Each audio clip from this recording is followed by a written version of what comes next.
Double engine কল্পতরুর বাজেটে যে বড় 10টি ঘোষণা করা হলো আজকে, তাতে করে আমার মনে হয়েছে সরকার কিছু কিছু জায়গায় আপনার একটু ভুল ভ্রান্তি হয়েছে।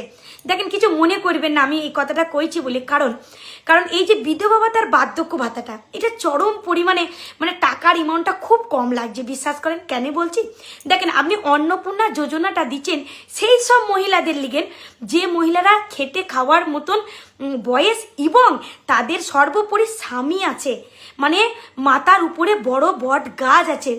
তাইলে সেই মহিলা পেয়েছে 3,000 টাকা, আর যে মহিলার মাথার ছাদ নাই অর্থাৎ বট গাছ নাই, মানে স্বামী হয়েছে মেয়েদের কাছে একটা বট গাছের সমান। তা সেই মানুষটাই যখন যার নাই, তার পৃথিবীটাই তো পুরো অন্ধকার হয়ে যায় না সরকার?